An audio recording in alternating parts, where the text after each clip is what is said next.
we have been able to unravel the prophecies. The only way he did it by was creating this script. It made it very difficult for anyone to decipher and understand prophecies to the full. In fact, most of the prophecies were understood in retrospect, only in light of their having occurred, their having happened. Only when you look back at historical events do some of the prophecies, most, in fact, if not all of Daniel's prophecies make sense. Only until Alexander the Great conquered the whole world, dies at the peak just after finishing his conquest, and then his kingdom is divided into 4. Did guys understand Daniel's prophecy of the Grecian king? You see? But right now, we are able, like now the way we managed to, or when I was working on the 7 churches, the way I was able to understand the 6th and the 7th church and what will happen in the 6th and the 7th church, and the 6th and the 7th church have not happened, the 5th church has not happened, is by breaking down the words into ancient. So this has made it possible even to understand prophecy before it happens. Otherwise, it's usually a lot of prophecy guys tell you only after it has passed. So that's why you find a lot of people when they tell, many people have worked out the end of time, when the world will end, and they got it wrong. But only now have we been able to work out exactly when the world began and exactly when 6,000 years will be over. I think I've shown you guys that chart once or two. And the last verse says, many shall run to and fro, and knowledge shall be increased. That's a description of now. Right now, you can travel around the world in a day. You can go to Australia, have lunch in Africa, eat 4 o'clock, drink 4 o'clock tea in Europe, and by the next day, you're in the US. Before, it was unimaginable. It would take you months. To me, I thought, wow, I've been understanding that last part, many shall run to and fro. It's not running to and fro in like that exploration or sightseeing or whatever it is. It's running to and fro in search of that knowledge that is now being released in the last days. It's like everybody is pursuing something. It's like this thing has come to life. And that's why if here today, there's so many cults coming up. Everybody having something that is a revelation of the truth. So people are running here and they are probably seeking the truth. That's how I understand. I don't know if it is in line with what you. That makes sense. That makes sense. I don't have all the answers. I could be wrong and you're right. So the thing is, when it happens, then we will know. And that makes a lot of sense. It could even be, as you've heard many times to Samana Ben, it could be a prophecy that both interpretations are right. Yes, right now, if you look at the world, if you look at transportation and travel, people are moving, crisscrossing the world.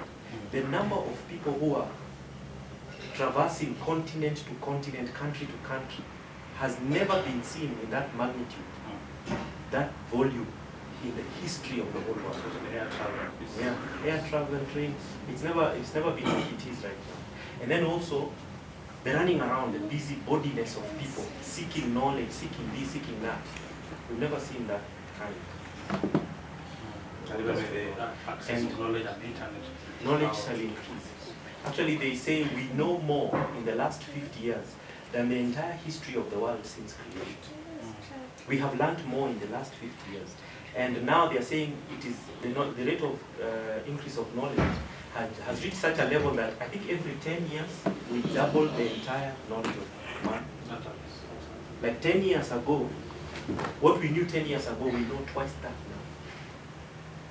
You see, so I believe that has already been increased. Knowledge has increased. You just look at the internet. It is the greatest repository of knowledge in the history of mankind.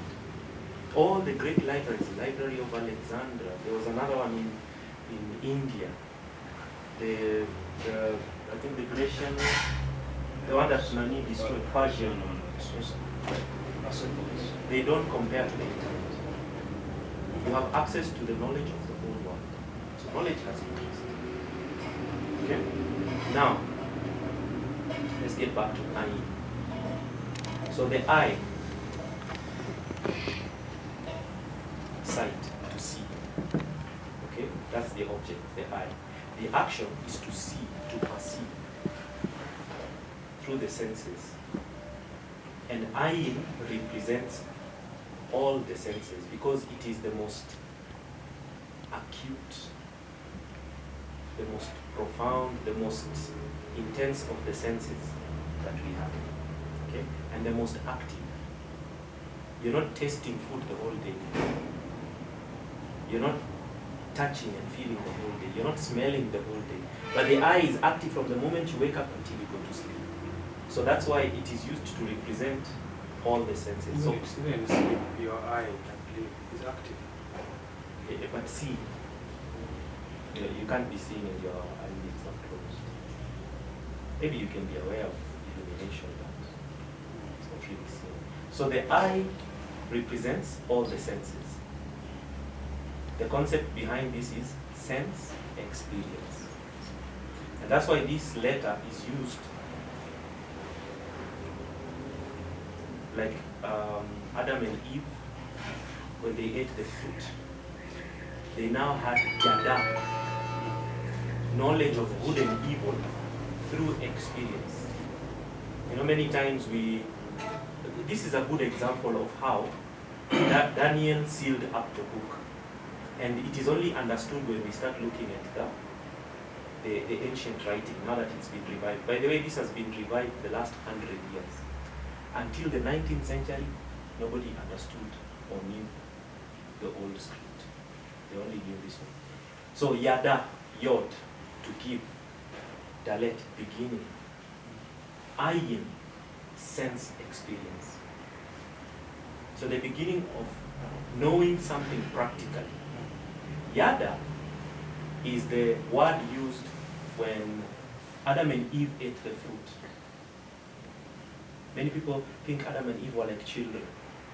And then when they ate the fruit, they were like adults. That's not what it says in the Hebrew. In the Hebrew is Adam and Eve knew good and bad. They had the knowledge of good and evil. But when they ate the fruit, they now had yada. They knew evil through experience, through doing it. It's like you know that to kill someone is wrong. But it is just knowledge. When you, but this is like the opposite of head.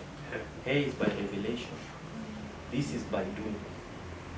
If you killed somebody, then you'd say, I have yada knowledge of murder.